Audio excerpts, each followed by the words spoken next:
As the Republic transitioned into the Empire, many Clone Wars-era equipment became obsolete as the Empire sought new ways to enforce their military control of the galaxy. In our previous video, we explored the Republic capital ships that were phased out by the Empire. Now we're going to delve into another fascinating aspect: starfighters that became outdated by Imperial standards, or were simply retired because they weren't needed as much as they were during the Republic era. Before we go into the list of starfighters, there are three important factors to have into consideration on why these starfighters were retired. Standardization. The Empire sought uniformity across all military units for easier production and deployment. Technological advancements. Newer Imperial ships offered better performance or simpler maintenance compared to older models. Militarization. Specialized craft designed for specific roles or users, like Jedi, didn't fit into Palpatine's vision for a centralized military force focused on mass-produced vessels such as TIE fighters. Overall, these factors led to most pre-Empire starfighters being retired in favor of standardized Imperial vessels designed for efficiency rather than specialization or individual performance characteristics unique to earlier models. We start with the first starfighter on the list, and the most obvious one, the ARC 170. This ship was a versatile and rugged fighter used by clone pilots during the Clone Wars. It was designed for multi-role capabilities, including space combat, ground support, and reconnaissance. Despite its effectiveness, it was eventually replaced by Imperial designs like the TIE fighter due to its complexity and higher maintenance requirements compared to the more standardized TIE models. The ARC 170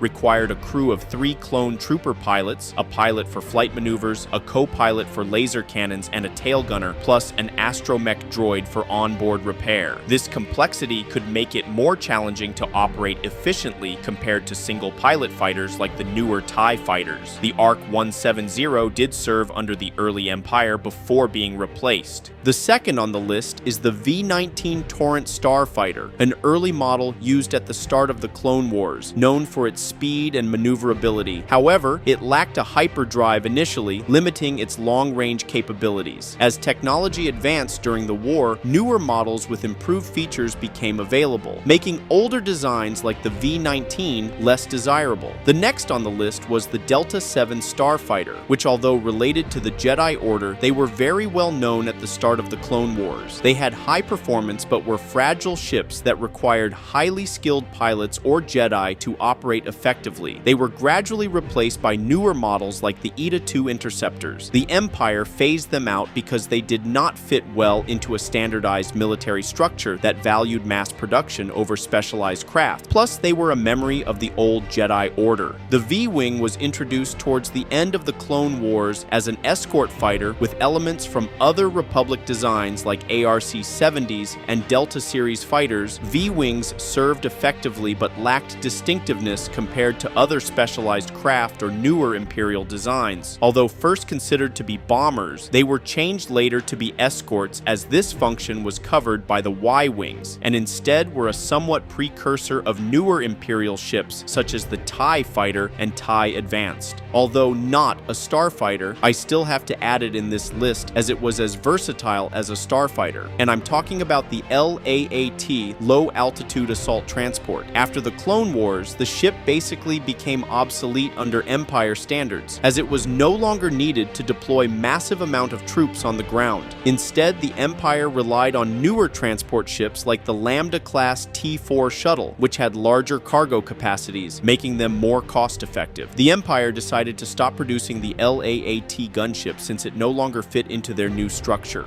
Another on the list, and a Jedi-specific one, was the ETA-2. Although it was used mainly by the Jedi Order, it was still reserved for highly skilled pilots. It was developed later in the Clone Wars as an upgrade over earlier Jedi fighters like the Delta 7. The ETA-2 were smaller and more powerful than their predecessors. Their design also showed intentional similarities to TIE fighters as part of a broader trend towards militarization in Republic forces. Despite these advancements, once Palpatine established his empire, he sought standardization across all military units. Thus, specialized Jedi craft did not align with Imperial priorities focused on mass-produced TIE fighters. The Z-95 Headhunter, while not exclusively a Republic ship during this period, as it predated many Republic-specific designs, were used in the Clone Wars. The Z-95 was not retired acquired directly by the Galactic Empire, but instead it was primarily used during the Clone Wars, and later became a common sight among civilians, pirates, and even the Rebel Alliance after the war. The Z-95 Headhunter served as a precursor to more advanced starfighters, like the T-65 X-Wing. It lacked astromech droid support and was slightly slower and less maneuverable than its successors. Despite these limitations, it remained in use due to its resilience and availability. The Republic Navy used specialized versions of this starfighter during the Clone Wars, but after that conflict ended, many were repurposed or fell into civilian hands and other factions. An extra starfighter that I will add to the list was the first generation Y-Wings. During and after the Clone Wars, Y-Wings were still utilized for their durability and versatility, but by the time of the Galactic Civil War, many Republic-era Y-Wings had been acquired by the Rebel Alliance. These were heavily modified into versions to suit Rebel tactics. Modifications included removing armor plating to reduce weight or changing the gunner's turret. The transition from Republic to Empire did not involve a formal retirement of Y-Wings. Rather, like the Z-95 Headhunter, also saw their way into different factions, especially the Rebel Alliance. A starfighter that needed to be last on the list and was intended for the Republic was the A-Wing, produced by Quat Systems Engineering, which had built the Delta-7 starfighter for the Jedi Order. With the Jedi eradicated and the Delta-7 nearly impossible for non-Jedi to pilot, Quat designed a new starfighter, the R-22 A-Wing, in hopes the Galactic Empire would purchase it. While impressed with prototypes of the R-22, the Empire instead went with the TIE fighter and forbade Quat from mass-producing the A-Wing. The prototypes were sold and eventually ended a decade later in the hands of the Rebel Alliance. While most of the starfighters on the list continued to be useful under specific circumstances, many other models were relegated to obscurity due to strategic changes within the Galactic Empire. This transition reflects how military needs evolve as political and technological dynamics change within Star Wars universe settings. If you want me to do a part 3 covering the ground vehicles retired by the Empire, let me know in the comments.